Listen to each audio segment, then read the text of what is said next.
4000 essential English words د دې معنی دا ده چې 4000 انګلیسي ضروري او تر ټولو کارېدونکي لغات چې تاسو همیشه ورسره په اخبار او همداشانته په وخت د مطالعې د کتاب کې د دې ترڅنګ تاسو زیاتره وخت د خبرو کولو په مهال تاسو له دې سره حتما مخ کیږئ او دا به هغه لغات دي چې تاسو کولی شئ همیش دپاره په انګلیسي خبرو کې مجلو او داسې نورو څیزونو کې تاسو ته په ډېر اسانۍ سره ذهن ته راسي او له یاده یې زده کړئ د 4000 لغات څخه موږ مخکې پلی لیست لرو او کولی شي کوم کسان چې نوي دي چینل کې هغوی پلی لیست ته راځي لاندې ډسکرپشن کې دغه چینل مو کامل لینک شریکوم هغه ځای کې موږ له اول نه تر نهم اتم پلی لیست پورې موږ درسونه ورکړي چې هر پلی لیست 100 لغات لري 100 لغات په 100 هر یو ځان ته په مثالونو کې کارول شوی دی یو ډیره اسانه طریقه د زده کړې لپاره نن موږ په یو مختلف ویډیو کې غواړو تاسو ته یو نوي څه زده کړو البته له یاده مه اوسئ که چیرې تاسو دغه شانته ویډیو ایډیټ او دغه شانته ویډیو جوړول خوښ وي نو انشاءالله چې موږ به تاسو همداسې ویډیوګان جوړو او هر درس به تاسو ته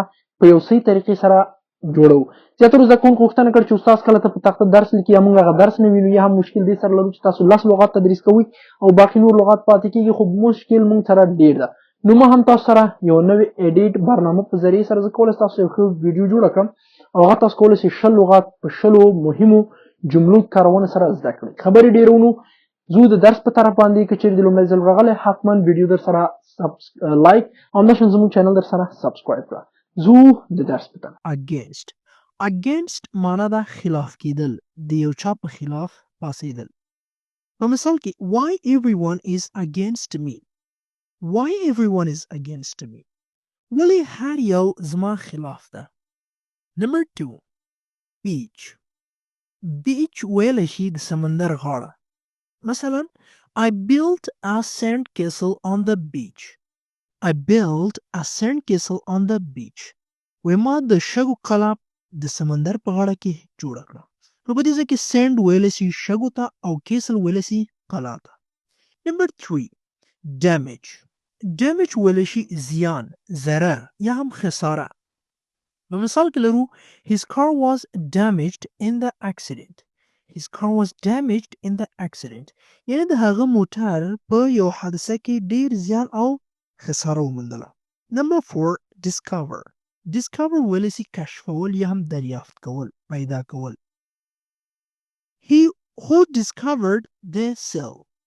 who discovered the cell یعنی معنا ده چې حجره چا کشف کړه حجره چا پیدا کړه لومړي ځل دپاره نمبر 5 emotion ویلی شي احساساتو ته هغه که ته په خفګان حالت کې وي که ته په خوشحالي کې اوسې او که ته په هر حالت کې دې ته ویلی شي emotion I could not control my emotions وی ما ونه شو کړلی چې خپل احساسات کنټرول کړم د fix معنا ده جوړول I fixed the generator on my own یعنی ما په خپله جنراتور جوړ کړ مستري بل چاته مې نه وړه هغه ما په خپله جوړ کړ نمبر 7 فرینک ویلی شي هغه چاته چې څوک سپینې پاکې خبرې کوي Our teacher is very frank زموږ استاد ډیر پاکې خبرې کوي Our teacher is very frank Number 8 identify پیژندل If I show you the picture will you identify him د دې جملې دا مطلب ده If I show you the picture که چیرې زه تا ته تصویر وښیم will you identify him آیا ته به هغه وپېژنې Iceland دا اس ساکن ده په دې ځای کې دلته اس نه تلفظ کېږي ته به Island Have you heard about the Snake Island آیا تا د مارانو په نوم یوه جزیره نوم اورېدلی ده یعنې آیا ته داسې جزیرې نوم اورېدلی چې هغه ځای کې ماران اوسېږي هلته ټول ماران ژوند کوي صحیح شو Ocean سمندر ته ویلی شي او ورسره سی هم وایي یعنې ocean او سی دواړه د سمندر معنا ورکوي The ocean has salty water یعنی سمندر مالګینې او یا هم ویلی شو تروشې اوبه لري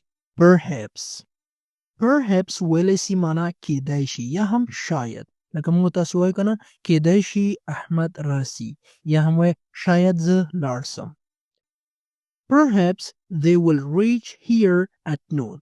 Perhaps they will reach here at noon. شاید یا کیدای شي هغوی غرمه ورسیږي. یعنی دلته غرمه را ورسیږي. صحیح سو؟ نو نون دلته معنا ده غرمه. Pleasant. Pleasant ویلی سي په زړه پورې. The weather is quite pleasant today. The weather is quite pleasant today. هوا نن په زړه پورې ده. Prevent. Prevent معنا منع کول یا هم مخه نیول. No one can prevent me from doing this. No one can prevent me from doing this. یعنی هیڅ څوک مې د دغه کار په ترسره کولو کې منع نشي کولی. یعنی هیڅ څوک زما ممانعت نشي کولی د دغه کار په ترسره کولو کې. یعنی زه حتما دا کار کوم. څوک یې مخه نشي کولی. Rock. Rock ویلی سي تیږه یا هم ډبره. I stacked rocks on top of one another. I stacked معنا کېښودلو ته وایي. I stacked rocks on top of one another. یعنی ما تیږې یو د بل د پاسه په سر کېښودلې. Save. Save معنا ده ساتل، محفوظ کول. I'm saving money to buy a new smartphone. I'm saving money to buy a new smartphone. یعنی زه پیسې ساتم چې یو نوی سمارټفون واخلم. یعنی زه پیسې ساتم چې یو نوی تلیفون پې واخلم. Step. Step معنا ده قدم. As I step ahead. مثلا څنګه چې زه ورمخکې سو. As I step ahead معنا ده چې څنګه زه یو قدم ورمخکې شوم. Still. Still معنا ده اوس هم. مثلا ته یو چاته وایې اوس هم ته لا نه یې تللی یا هم چاته وایې اوس هم ته په کور کې نو د دې معنا ده still. It is still raining. It is still raining. یعنی تر اوسه پورې باران اورېږي. او یا هم ته چاته وایې is it still raining. آیا تر اوسه پورې باران اورېږي. Taste. د taste معنا ده خوند یا هم ذایقه. How does it taste? How does it taste? یعنی د دې خوند یا ذایقه څنګه ده. Through. Through معنا ده غورځول. صحیح سو؟ I threw a stone in the river. دلته threw ولې کارول سوی؟ ځکه دریم حالت د threw ده. دا به شاید تاسو انشاءالله په نور درسونو کې زده کړئ. I threw a stone in the river. یعنی ما په دریاب کې یوه تیږه وغورځوله. Wave. Wave ویلی سي چپه یا هم څپه. هغه که د اوبو څپې دي او یا هم د لاس ښورېدلو په شان ته.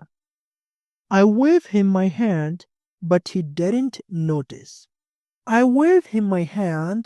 ما هغه ته لاس وښورو but he didn't notice. اما هغه ما ته کوم پام ونه کړو او یا هم ما ته کوم فکر نه سو. دا و د انګلیسي ژبې د 40,000 مهمو لغات څخه 9 ورډ لیست چې 20 لغات په 20 مثالونو سره تاسو سره تشریح او دلته شریک شول. ان شاء الله چې موږ تل کوشش کوو تاسو لپاره د دې څخه مفید ویډیوګانې راوړو او کوشش کوو روزمره په انګلیسي کې داسې ویډیوګانې جوړ کړو چې تاسو لپاره آینده ولري او وکولای شي په اسانۍ سره ترې ګټه پورته کړئ. خبر نه لري ان شاء الله چې بل وخت موږ تاسو ته راځو نو موږ به نورې داسې ویډیوګانې جوړو. تر بل درس چې بیا راځو ټول په لوی مهربانه خدای سپارو. تر بیا ښې چارې ښه وخت. د خدای په امان.